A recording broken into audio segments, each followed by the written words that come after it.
I also just want to take a second here to give a shout out to kind of a relatively new DDAP employee.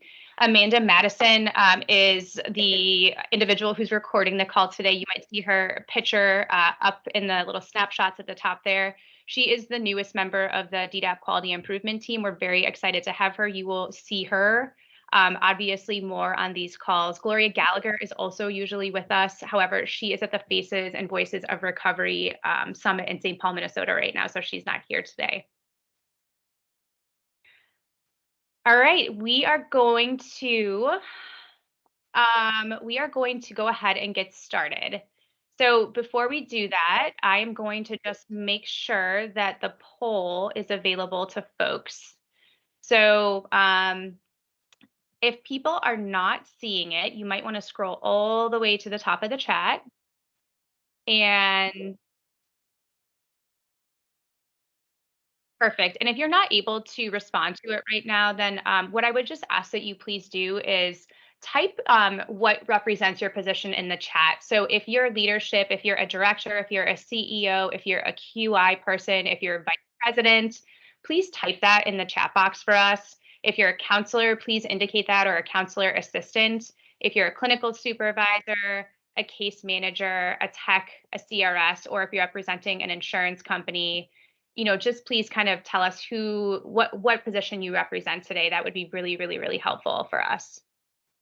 And I will try to relaunch the poll here in a minute, just to get a more accurate reading. So, and bear with me. You can tell this is the first time that I'm doing a rather large poll during a call like this. So kind of a little bit of trial and error this morning. What I'm going to do is I'm going to close the poll, and then I'm going to reopen the poll.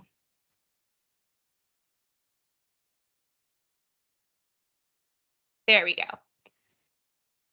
Hopefully at this point, folks should be able to see this, and they should be able to type their responses or enter their responses in the poll here. Thanks for being patient with us this morning as we kind of experiment with this. That would be great. Okay, perfect. Seeing many more responses. I think it might be working. Also appreciate you typing that information in the chat box.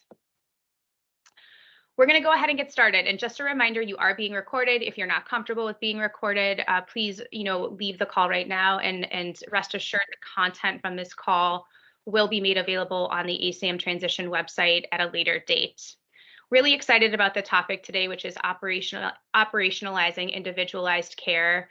For those who have not met me before, my name is Kathleen Hoagland. I'm a program representative supervisor in the Division of Program Support and Quality Improvement at DDAP.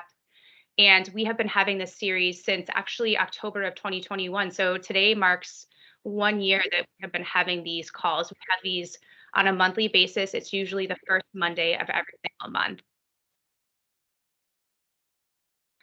Just a couple of reminders. So, usually we send out an announcement about the topic of the call several weeks in advance of the call, or we announce what the topic is going to be at the end of the call. So for instance, today, at the end of our call, I'll be announcing what the topic is for the November call. If you have questions related to that topic, we really encourage folks to submit those to the ASAM resource account in advance, and we try to cover those questions during the call. Again, just a reminder that the call is being recorded, and if you're not comfortable being recorded, please exit the call now. If you have suggestions for future call topics, we are always really interested in hearing those, so please also feel free to email those to the ASAM resource account, which you see in front of you here. Couple of disclaimers. So the ASAM alignment is required of entities that are receiving funding under single county authorities and with managed care organizations. And we cannot stress enough, and you hear this every single time we have this call, that what we're going to cover today is really important, but it's really just a snapshot. And in order to really understand and absorb the ASAM criteria, you must read the ASAM text. You have to attend the trainings that are available and really review the resources that we have available on the DDAP website. It's a really, we're going to be talking today about individualized care and individualized daily programming. And in order to really grasp that concept, which is a key concept of ASAM, you really have to do all those things that I just mentioned, and probably many, many more things as well. So reading the text, attending the trainings that are available, really kind of using every resource available to understand of the ASAM criteria.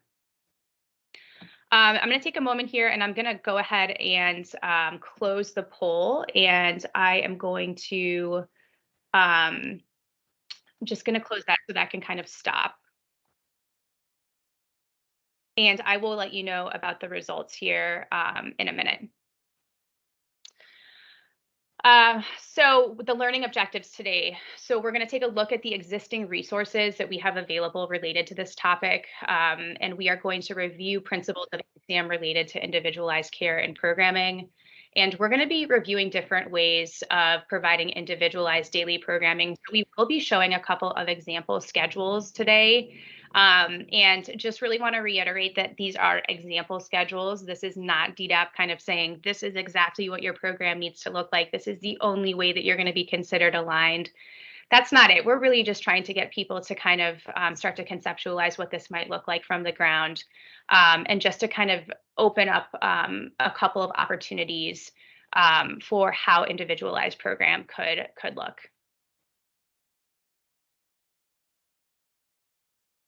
So to review some of the resources that we have available, so this is obviously in addition to reading the ASAM text, which I cannot stress enough how important that is. So reading the ASAM text, but then, we've been having these calls, like I mentioned, since October of 2021. And so what you're seeing in front of you, these are some of the topics from the previous calls that are directly related to what we're going to be talking about today.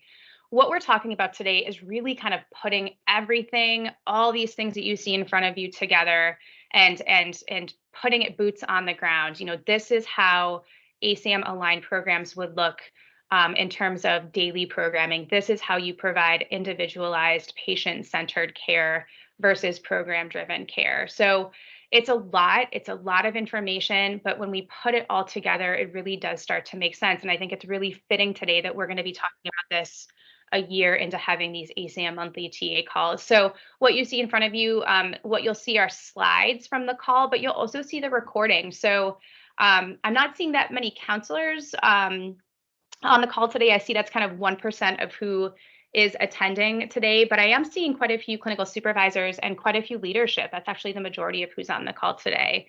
So allowing your staff space and time to review these resources that are available is really, really important. And it's an excellent resource for them to kind of all together look at some of this information, attend one of these calls together, and then have a conversation and a dialogue about it. How does this kind of get put into practice in our program? What are some of the barriers that we would have implementing care like this? So if your counselors and your other staff are not seeing these, that's a huge area for, I think, improvement. It really needs to be something that's discussed and that is shared with the staff that are providing direct care services. All right, we're going to jump right into it. We have a lot of content today, and this is it's a lot of information. My hope today is that you are going to leave this call and you are going to have a lot of questions, and that and I would encourage you to send those questions to the ASAM resource account. But I think a lot of the questions will also have to be discussed internally with programs. It's a lot of information. And a lot of kind of questions that probably DDAP can't themselves answer. It's probably has to be addressed internally and organizationally. So if you have end this call today and you feel like you have a headache and you have a lot more questions and I don't know, I think that's probably a good thing. So my goal today is to start getting people to think outside the box and to start thinking in a different way. So what we see here is kind of the discussion of program-driven versus individualized treatment. Please note that these are actual definitions in the ASAM text. I obviously include the references there. So with ASAM, rather than focusing on placement in a program, historically, a fixed length of stay, maybe 28 days or 90 days, or a predetermined set of tasks or benchmarks that have to be accomplished for someone to, quote, graduate from a program. ASAM really puts the needs of the individual first, and treatment is focused on what that specific person needs and the critical nature of regularly evaluating their progress in treatment.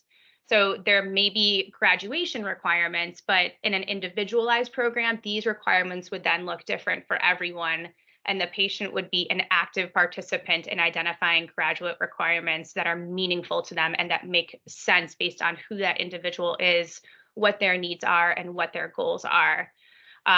So why this massive emphasis on moving away from fixed lengths of stay and predetermined and uniform graduation requirements? Why is ASAM so focused on this? I think it's because outcomes research in substance use disorder treatment has not really provided, a data set or a scientific basis for determining precise lengths of stay for any given level of care. And so, because we don't have this, substance use disorder professionals recognize that length of stay must be individualized and based on the severity of somebody's substance use disorder and their level of functioning at the time that they enter treatment, as well as based on their response to treatment and their progress and outcomes in treatment. So, while research does not point to a magic number in terms of 28 days being the best, or 90 days being the best, or 120 days or a year being the best, at any one level of care, there is really strong evidence of a positive correlation between longer participation in the continuum of care. So the longer that person is kind of in the continuum in that system, they might be moving from 3.5 then to 3.1 to 2.5 and 2.1 and then 1, and maybe they return to use and they have to go kind of back up the continuum again. As long as they are kind of embraced by that continuum, we do see research that states that better outcomes are associated with that. So not that somebody stays in that one level of care for a specific period of time, but that person is kind of moved up and down based on their progress or lack of progress in treatment and other factors. So this slide and the previous slide that I just kind of showed, they may look familiar, and that's because they come directly from one of the ASAM monthly TA calls that I just talked about. So this one was back in January 2022, and it was on the topic of therapies. So on the left, we see examples of a program-driven schedule. I'm not going to go through it. I'm not going to kind of read off the slides here, but you can see that for yourself. And again, these slides will be available on the ASAM website at a later date. So if there were two words to describe that program-driven schedule, I would say it would be rigid and inflexible, right? So we see in the left column, the approach to treatment, that there is a lack of consideration for what might be best for the individual patient, right? It's just very rigid, very program-driven. Everybody attends the same programming. So by prioritizing patient needs, which would be kind of evidenced by the right side, the patient-driven schedule, and I really want to emphasize this today. So by prioritizing those patient needs, by committing to an interdisciplinary team approach, we're sending really important critical messages to the individual, to that human that's in treatment. So number one, we're acknowledging to the individual that their substance use disorder is not just about taking or ingesting a substance. It's not just about that. So rather, we're acknowledging that substance use disorders exist among many, many, many other contributing factors. So adverse childhood events, racism, legal issues, trauma, poverty, learning challenges, psychiatric issues, lack of safe housing or unstable housing, or lack of meaningful supportive relationships. I'm sure that we could go on and on about what that list might look like. I mean, it's huge and overwhelming at times to kind of think about what we see in the individuals that we work with. Cycling in and out of treatment programs. So the list goes on and on and on. But when we, as providers and treatment programs, acknowledge the complex nature of the substance use disorder, we commit then to providing a more holistic, multidimensional, interdisciplinary approach in how we engage the patient on a daily basis. That just makes sense. The second thing that we're doing is we are prioritizing patient needs, and that we're telling the patient that they matter, that their life matters enough, that they matter enough to have a major say in what occurs daily in their treatment.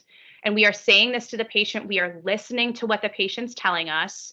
We are telling them that their opinion matters. We are acknowledging that, yes, although you've been using substances for a year or 10 years or 20 years or decades, we believe that there is something inside of you fundamentally that knows how to get better and how to recover from this. And we are here to support you in this. So that's number two. And number three, finally, and this will hopefully kind of make sense to everyone on the call after thinking about the first two reasons for this, but we must prioritize patient needs and move away from program-driven schedules. It is because we commit to treatment that is that is really addressing the complex issues contributing to the substance use. And when we commit to asking the patient to be a direct decision maker in their care, then they begin to trust us. Imagine that. They begin to start to trust us. And when patients trust us, we strengthen that therapeutic alliance with the patient. And there is a significant amount of research that supports that when the therapeutic alliance is strong, patient outcomes increase significantly. So those are really critical pieces. And the next few slides, we're going to take a closer look at some of the very key components that must be in place to provide this patient-driven, individualized care. I put this first because I really think that the interdisciplinary team is the most critical component of providing individualized patient care and moving away from program-driven care. So the first thing that I want to say here is that you can have all these folks on this slide present in your program, on staff, and these people may all be working the same shift. But that is all for nothing unless this team is talking to each other on a very regular, consistent basis. So that is absolutely important. By talking to one another, I mean all these staff in the same room or maybe on the same Zoom call at the same time, talking about the patient. All these positions engage with the patient in really, really different ways. And therefore, the technician, they might see a pattern that the doctor might not see because maybe they're seeing that patient in the evenings and that's a difficult time for the patient. Or the counselor may learn something about the patient that's critical for the CRS to know when they're on that night shift. These are all really different positions and they all see different sides of who that individual is.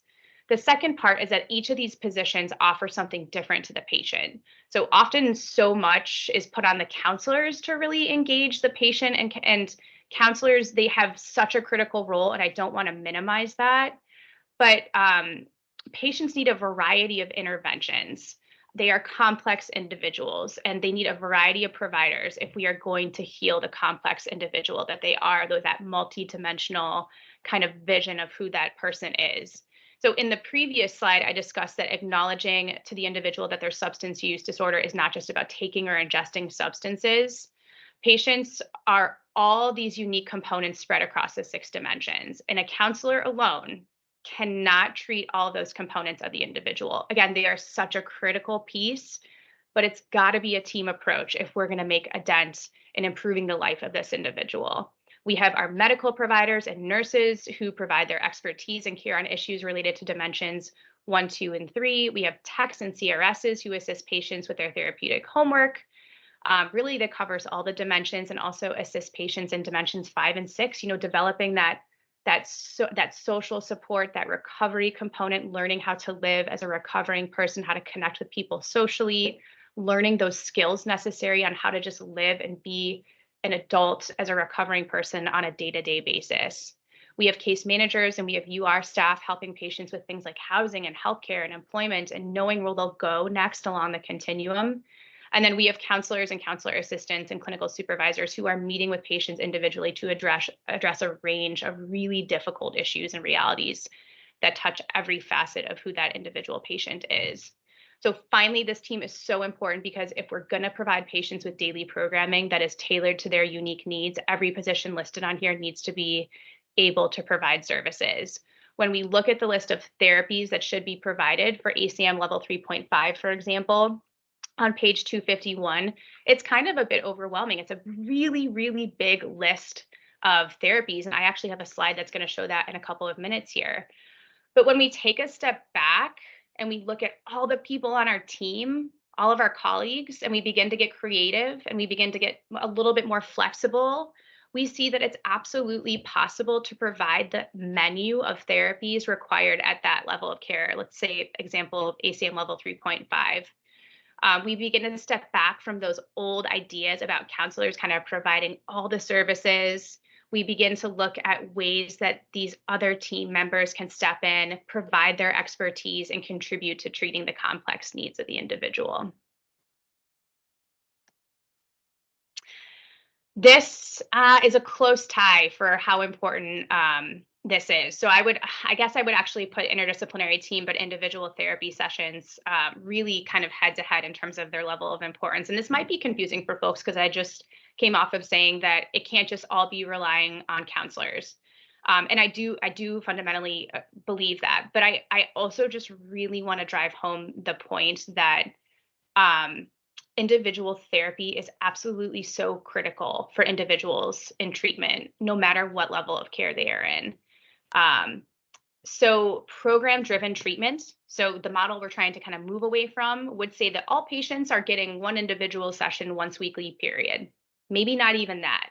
Maybe they're getting one session every 2 weeks. Okay. So that is not okay. And patient driven treatment would look at the complex needs of the patient and what the patient is stating that they need or what they want with regards to individual therapy, and offering individual therapy at the frequency that makes sense based on their clinical needs and what they are requesting. I can't say that enough. So if a patient needs or is requesting more than one session a week, we absolutely must be able to provide that to them. So let me say that again. If a patient needs or wants more than one individual session a week, we absolutely need to provide that to them. And what I mean by that is that, oh, well, oh, okay, we can do that, but we'll need to cut your sessions up into 2 30-minute sessions. No, that's not what I'm saying. I'm saying that that person deserves to have two full individual sessions, full sessions, and really work on what it is they want to work on. Now, I realize that the reality of our substance use disorder system is one in which maybe a counselor sees that patient. Um, they may see them once a week. However, maybe their program, or maybe the counselor, I'm sorry, let me go back for a second. Maybe that counselor sees the need for that individual to be seen more than once a week, right? So that counselor sees them, they assesses them, they're like, oh, wow, this person definitely needs more than one session a week. The counselor's hands may be tied for whatever reason. So it might be kind of like a program policy or staffing issues or staffing shortages or a host of other issues. I'm sure folks on this call could probably list out at least 10 of those issues that would prevent that counselor from being able to provide the number of sessions they feel like the patient needs. I want to acknowledge that. So I want to say I'm aware that that is a reality for a lot of programs. However, I also want to acknowledge, and this comment is really more directed at kind of the decision makers of treatment programs. And I see a lot of those folks on the call today. That's half of the people who are attending. This comment's more directed at those folks. We can kind of really no longer make excuses for not providing the type of care that an individual desperately needs. We can no longer make those excuses, especially if we're going to be providing quality individual care. I will speak to this topic in more detail near the end of the presentation today when we are looking at some of the sample individualized program schedules and really what needs to be on board from leadership to make sure that this happens, to make sure that if an individual needs more than one session a week, that they will get more than one session a week, period. So when we remember that the humanness of the person that we're sitting across from when they're there, people who've been using substances for years or decades, they've done and seen things that are difficult to even speak about for them. They have significant and complex trauma. They've been in and out of the criminal justice system, homeless. They've seen people die. Maybe they've almost died themselves, who've lost, the life that they maybe at one point dreamed of having, or maybe they weren't even able to kind of dream of that life because they've been traumatized since they were young. We owe it to them to provide a healing space one-on-one with a trained therapist so they can talk, so they can process, they can be angry, they can be sad, they can discuss their fears, and they can begin to heal. Period. They need to talk and we need to listen and help process and heal. And most of the time, this needs to happen. Most of the time, majority of the time, this needs to happen more than once a week. Oftentimes, there's so much programming focused on talking to or at that patient, right? Teaching them something or regurgitating a video or whatever that may be. We're just talking to the individual. And we must remember that it's so important to let these individuals have the space to talk.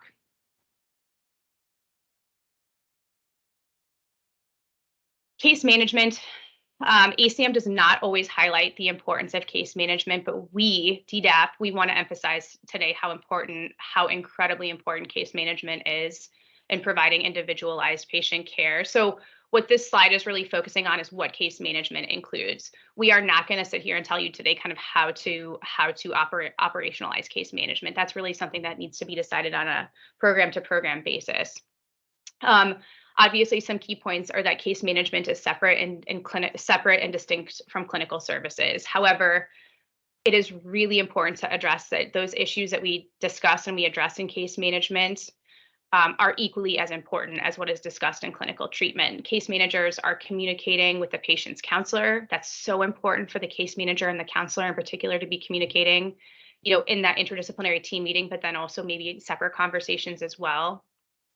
They're partnering with the patient to assess what they need with regards to coordination of medical, mental health, social, vocational, and housing services. Case managers are assessing what the patient needs at the various points in treatment. It's not a one-time assessment and then you're done. Okay, we assessed you in the beginning. We assessed you 3 days into inpatient treatment and you don't need a further assessment.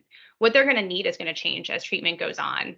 And that just makes sense. It's meeting with the patient on a regular basis and assessing and reassessing their needs. So again, while that case management's not clinical, all the areas that the CM touches are such an important part of the individual's health, well-being, and their recovery, and can absolutely impact their clinical profile. And we have to remember that.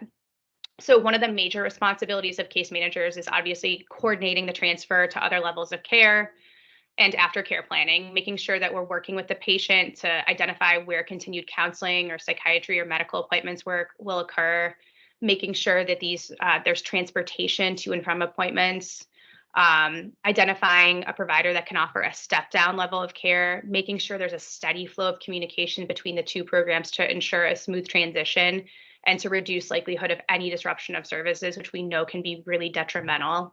Making sure there's obviously releases of information signed and that the patient is comfortable and on board with this transfer and aftercare plan, and that's very critical.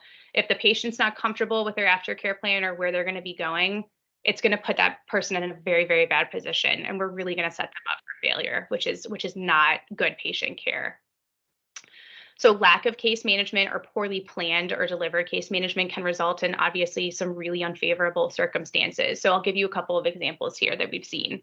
So for example, if you're leaving treatment and you don't have somewhere safe to live, or you have a serious medical condition, but you have no idea how you're going to pay for treatment or even where you're going to get treatment or how you're going to find transportation to get to treatment, that will contribute to some really significant stress. That's really important for us to look at. Another example is if you start Suboxone in treatment and this has really helped you to manage your withdrawal symptoms, but you have no idea where you're going to be getting your Suboxone prescribed when you're discharged. That's another example. Or if the patient is transferring to a halfway house that they've stated they're clearly not comfortable going to or they haven't had a good experience with in the past. Those are some examples of not good things that could happen. So before I leave this slide, I want to reiterate the importance of case management being brought into the interdisciplinary team discussions. Case managements, they usually get to know the patients really, really well, and they can provide some very critical information to the interdisciplinary team. And so conversely, it's really important for the case manager to know the kind of clinical issues the patient's facing from the counselor and the medical providers and everybody on that team.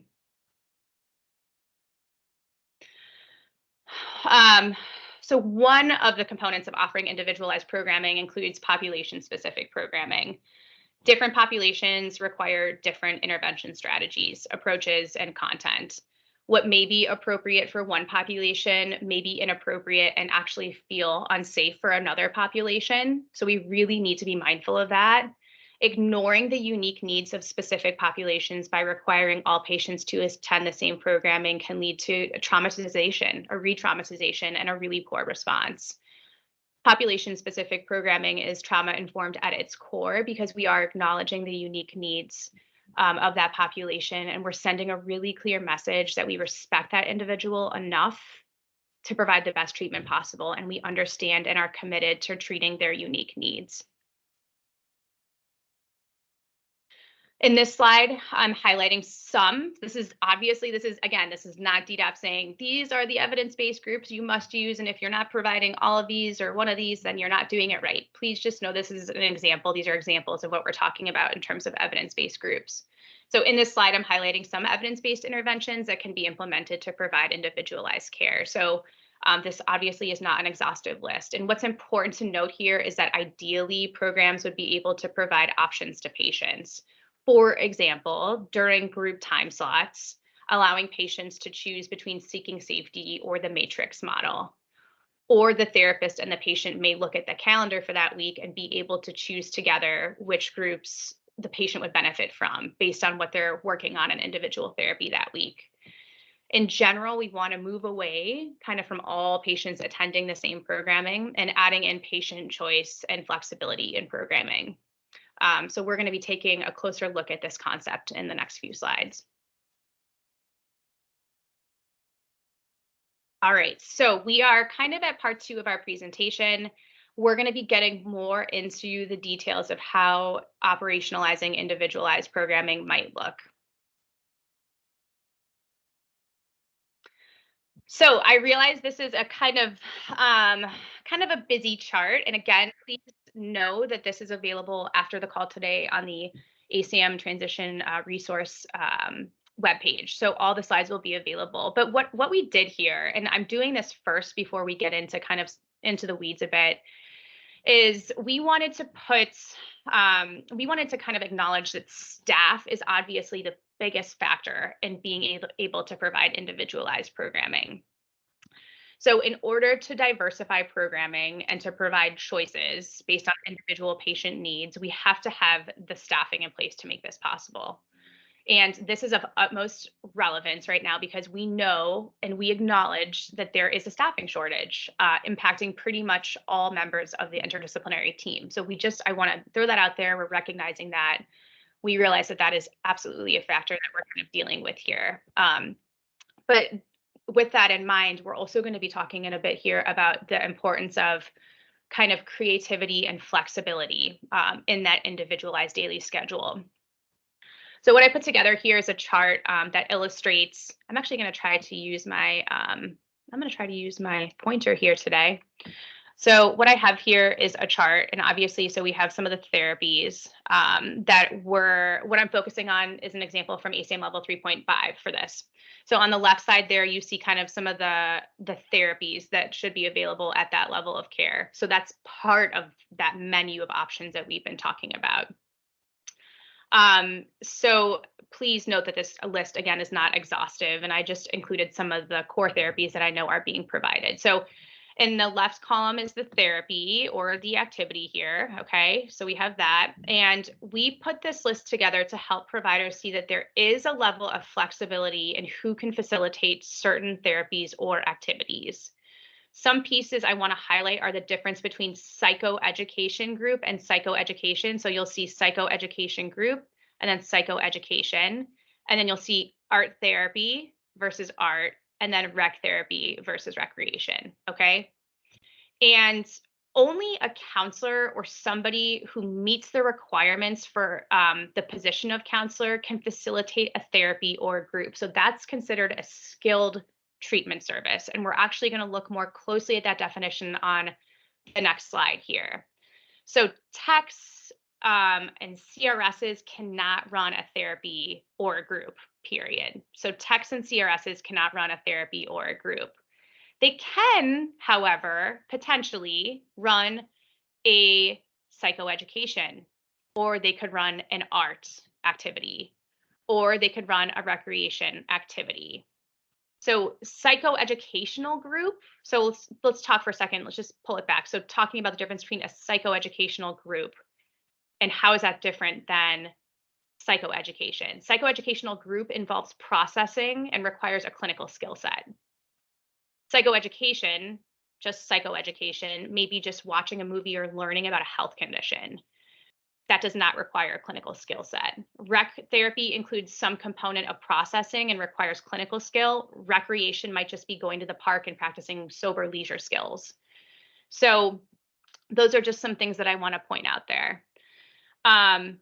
And so you may notice here, so we have a couple of asterisks on the bottom. And again, I realize this is very small and you probably cannot read this. However, this will be available to you on the ASAM Transition website. So I put a double asterisk on the activities or the therapies on the left here that are considered skilled treatment services. So again, those are the components that must be run by a counselor, somebody who's trained and has those clinical skills. And the one asterisk kind of areas, those are interventions. These are non-clinical therapeutic interventions, and they could be facilitated by staff other than counselors. So they could be facilitated by technicians or CRSs or case managers. There are some things that you need to consider though. And so we kind of note that in that section underneath the chart here. And I want you to look at things like, what is the level of skill of that individual? What's the chance that that intervention or that activity is going to bring up a strong emotional response, the needs of the individual patients and things like that. So just wanted to kind of throw that out there. The activities on the left, so again, those are the double asterisk. Those are the skilled treatment services, must be done by somebody who's trained, who's got those clinical skills. They've got the ability to intervene and process. And going on to that next slide, just a reminder here about the definition of skilled treatment services. So not going to really kind of highlight this first part here because you can all read that and that's really illustrated on that chart. But just want to point out that skilled treatment services are not attendance at AA or NA meetings or any self or mutual help kind of meeting. That's not a skilled treatment service, a volunteer activity, homework assignments, watching videos, journaling, workbooks. Those are not skilled treatment services.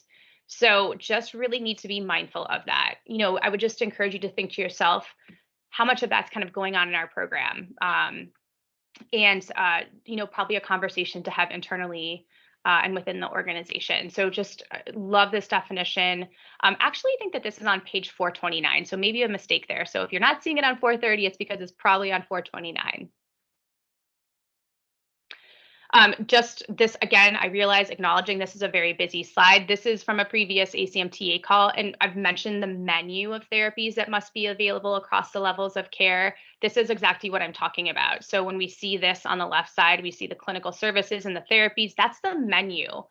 That's not saying all these must be provided to every single patient. This is saying this is what should be available if that is appropriate to the individual's needs. At the minimum, this should be available. So this is that menu that we're talking about, right? And so that's just really, really important to be looking at. And again, I think it's helpful to look at it in this way, laid out this way, because when you look at the text, it can be really overwhelming, that list of therapies that's kind of laid out across the levels of care, particularly when we get to kind of the residential levels of care. Just a couple of things to mention is I think we often forget this, is that the activities or the interventions that you see here, these count towards daily clinical services, right? So medication management, when the nurses and the doctors are checking in about how that medication is going, what the patient response is to that medication plan, that's absolutely a huge part of this. Random drug testing, so random drug testing that's kind of done on an individualized basis based on what the patient is saying that they need.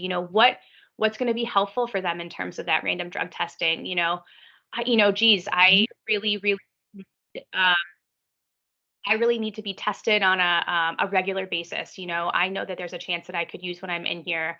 Will you test me at least once a week randomly? Sure, we can do that. Or somebody who's had a really bad experience with urine drug testing. They may need it on a less frequent basis. So those kind of things as well. Health education services, nurses, doctors educating patients about, medical conditions and nutrition and sleep and all kinds of relevant issues related to long-term recovery. Medical services, doctor's appointments, med checks, psychology appointments, specialist appointments, all these things, nursing services, and then planned community reinforcement. So those community meetings are really, really important as well. So don't forget about those. And I think a lot of people are actually doing those. And so just making sure that they are continued to be a part of that individualized schedule. All right, here we go. So what I'm going to be showing you is I'm going to be showing you 3 examples of daily schedules, okay? And before I go into these, I just need to say this again. Please note these are just examples. This is not DDAP saying this is exactly what your program needs to look like. Rather, we are really just creating these to help people on this call start to understand what we're talking about when we're speaking about individualized programming. We are just trying to get your brains kind of working in a different way as to how this could look. So this first example is what you do not want to be doing. I'm just going to make that really clear. So this first example is a program-driven schedule. So this is very much everybody attends the same programming, okay? You'll notice here that everybody is attending a meditation group, a process group. Everybody's attending a rec outing. There's no variation in the schedule. Period. Everybody's attending the same programming. There is really no room for patient choice in what we're seeing here, right? Everybody goes to what is planned for them. Everybody goes to the same thing. There's not a choice in that. And even when you look at the mutual or self-help meetings down here from 7 to 8, AA or NA, well, what if that person doesn't embrace that model? What if they need Celebrate Recovery or Smart Recovery? What if they need something completely different? So it's kind of making that assumption that everybody is needing the same thing, and that's not individualized care. And that can actually be really harmful for folks if we're trying to kind of fit them in that model that we've developed for them, and we're not considering their needs. And so not going to spend a lot of time on this because I think it's really, really clear what's going on here. Everybody attends the same programming, and there's no room for patient choice. There's really little room for individualization. Some of the other things that I would point out here is that, it's not really clear when the individual therapy occurs on this schedule. So, I mean, maybe it's happening, but we're not. I wouldn't know just by looking at this when that's happening. It's not clear where professional services are occurring, like medical appointments. I'm not seeing any family programming on here. So those are some of the things to really take a look at. Okay, so this is going to be cut into two different slides. So we're going to start with kind of 7 a.m. to 3 p.m. here, and I'm going to call out some key points. So examples 2 and 3 are examples of kind of the individualized programming that we are working towards. Some things I want to point out. So in this 8 o'clock to 12 o'clock time block right here, you see a list of services. And what this means is that everyone is doing something different based on their needs. And in this time block, we see that pretty much the entire interdisciplinary team is represented here. Okay, so that's a big chunk right there. And essentially listing out what could be available. And then people are kind of being filtered in based on what they need individually. Now we do see here from 1 to 3 p.m. that everybody is attending the same small process group, but this is really the only thing on the schedule that's uniform for everyone. And I want to point out here that the hope in that small process group is that care is individualized within that group. And that requires clinical skill, right? So instead of everyone kind of hearing the same content, for example, everybody's listening to the counselor talk about the disease concept, or we're doing a worksheet on a disease concept in the beginning of group, and then we're kind of processing it or talking about it for the rest of group. Each group member would have the ability to share and process based on their individual needs. And when I say that takes clinical skill, in a true process group, the counselor is literally able to get the pulse of how everybody in that group is doing that day, and able to identify what they need in that 2-hour process group, and then delivering what they need through a set of interventions that they have been trained on. And every single patient is able to get individualized care in that small process group. Again, that takes significant clinical skill. That takes clinical supervision. Um, it is challenging, but it is absolutely therapeutic, and that's where a lot of that healing occurs for the individuals. So from 3 p.m. to 4 p.m., we see the menu of options again. So we see case management is involved, and other disciplines are involved as well. And I realize that most treatment programs don't have a physical therapist or an occupational therapist on staff. Please understand, we're not saying that you have to have these physicians on staff. However, that is part of that menu that I just showed you, right? And so these are things that if the patient needs that, then there should be an MOU, or there should be some kind of a relationship with an OT or a PT, so that either those services can be provided on site through some kind of an agreement, or there's some kind of transportation being done, whatever, there's an MOU or other methods so that these interventions can be provided to that individual. So again, we're seeing that it's not just kind of counselors that are providing these things. So going on to the 5 p.m. to the 10 p.m. part of example 2. So we see a menu of options again, right? From 6 p.m. to 7 p.m. We see a menu of options. And we see here that there are some activities that a CRS or a tech could possibly facilitate. Okay, so talking about some of those decision-making groups, potentially relapse prevention, some of that social network development. Those are some things that could be provided by a tech or a CRS. We also, I want to point out here, family programming, very clearly laid out here, is an option.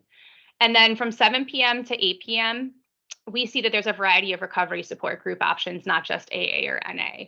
And we see that on alternating days, folks have a choice between gym or yoga or a walk, but regardless, everybody is getting some kind of physical activity. And then from 8 p.m. or 9 p.m., there's the option between an evening meditation, which would be on an individual basis, or a guided prayer, which would obviously be facilitated by some kind of a staff member. And going on to our last example here, example number 3, again, seeing a lot of what we were just kind of discussing. So the theme of patients having choices, it's just structured a little bit differently in the schedule. So we're seeing at least 2 options in smaller blocks of time. So process group or specialty group or individual therapy. So we're kind of seeing that theme throughout this example schedule here: CRS or case management or labs and urine drug tests, individual therapy or medical appointments, individual therapy or therapeutic homework. So that is just really kind of filtered throughout this example schedule here. Again, we're seeing family programming throughout this schedule on the weekends. This schedule also includes some family programming during the weekdays.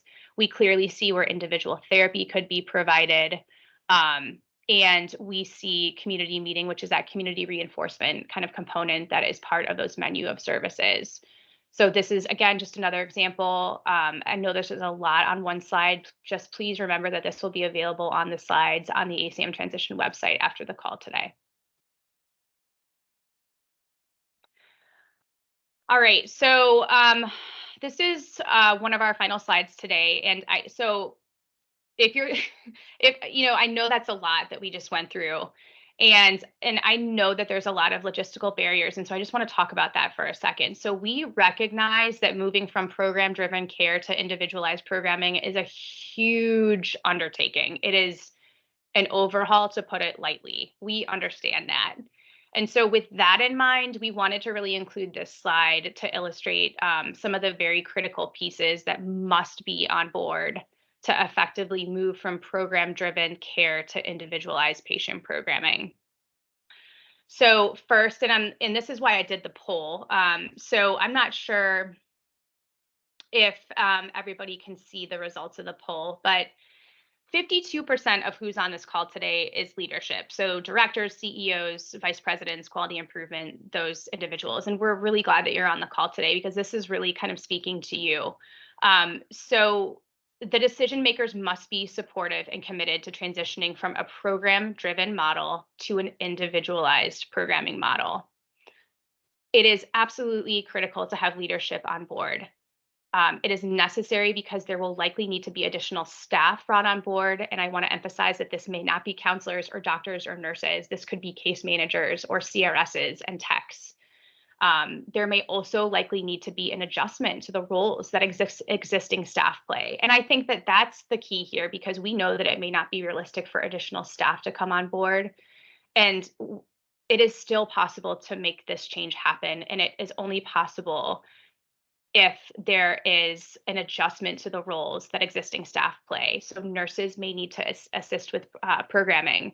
Medical providers may need to offer services at varying times of the day, things like that. These decisions usually occur at that executive and leadership level. And so that's a really key piece here that we just need to call out and bring to light. Number 2 really speaks to the need for the members of that interdisciplinary team to be able to step outside of their traditional roles. And again, this can't happen unless leadership is on board. So if without number 1, it's hard to get to number 2, and to be willing to provide services in a different way and maybe at different times. So team members should be able to step in and assist in areas they may not typically have assisted with. They should also be able to bend to be able to meet the needs of the patient whenever possible. So flexibility of that interdisciplinary team is really, really important here. Number 3 speaks to the support and the guidance counselors will need in this new model. And I see about 14% of the folks on this call today are clinical supervisors. So glad also to see that. Clinical supervisors must have a constant understanding on the pulse of their clinical team, how their counselor assistants are doing, what they need. Counselors maybe in this model, in this individualized model, counselors are going to be asked to provide more individual therapy and to really tailor the interventions they use to the patient's unique needs. They are facilitating groups that are more focused on processing versus presenting content. And we just talked about what that involves. That's how you individualize what occurs in a group session. This is really taxing, and counselors need a ton of support and guidance as they navigate this transition to an individually driven model. Clinical supervisors need to be listening to their counselors. They need to be listening to their counselors. They need to be identifying what the counselors need in terms of training and time to complete documentation and decompression. And then clinical supervisors need to be stepping in to allow counselors to take breaks or to have time for documentation. And so clinical supervisors need to be able to look at the staffing available to see what other staff are appropriate to assist counselors. There must be a flexibility and a creativity on the clinical supervisor's part to look at that patient population and their needs, and to look at the staff available, and to look at what staff needs, and to put those pieces together to make sure that staff are being taken care of, patients are getting the best treatment possible. This may mean adjusting the options in a program schedule for a given time slot, and that's okay. As long as we're keeping optimal patient care at the front of our minds at all times, that is okay. So that is the end of the presentation. So I know that's a lot of information, and I think it is, again, it's really fitting that we're doing this about a year after we started these ASAM monthly TA calls, because it's what we talked about today is really putting everything together into practice, and it can take a lot of energy and time, but it is absolutely possible, and it needs to happen. It needs to happen to provide better patient care across the Commonwealth and across our continuum of care. So I appreciate everybody being on here today. Again, if you have a ton of questions after what we talked about, that's fantastic. And we would encourage you to kind of submit those to the ASAM resource account. We want to set up technical assistance calls. We want to be helpful in any way possible as we kind of navigate this transition and we come into this next phase of the transition. So in terms of the next, and I should say, speaking of the next phase of the transition, the topic for the November ASAM TA call, I have it here. It's going to be Monday, November 7th. It's going to be kind of a summary of what we found during the first round of ASAM alignment pilot reviews. So those pilot reviews started in June, and we actually have our final one tomorrow. And so what we're going to be doing is we're going to be working with some of the partners that we've had in that process. So some individuals from SCAs, some representation from DHS and from payers. And we're going to be kind of summarizing some of the strengths that we saw in those ASAM alignment reviews, and also some of the areas for improvement that we identified. And we think that people are going to really enjoy that call. So please tune in Monday, November 7th. And then the last thing that I just want to say is that this is going to be my last call. So I am leaving DDAP. My last day at DDAP is going to be at the end of October. And I just cannot say enough how wonderful it's been working at DDAP. And it's been a really amazing opportunity working with all the providers and other entities on the ASAM alignment. And it's a really, really important project. And I think we see a lot of really positive change happening. And that's been really, really wonderful to be a part of that. These ASAM monthly TA calls will continue. And DDAP will continue to deliver this really helpful content. But please know that sometime over the next month, you're going to be receiving a cancellation of the reoccurring invitation for these meetings, because I created those. And somebody else from the QI team will be sending out a new recurring invite. So just kind of be keeping a lookout for that. We really appreciate everybody being on this call today. And if you have questions, again, please submit those to the ASAM resource account. And I will remain on this call for about the next 3 minutes so that people can continue to type questions in the chat box, and we'll be sure to gather those questions, and we will be posting responses to those questions on the ASAM transition website next to the recording and the slides for this call. So I hope everybody has a great rest of the week, and we will see you next month.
Amanda, you can stop recording now.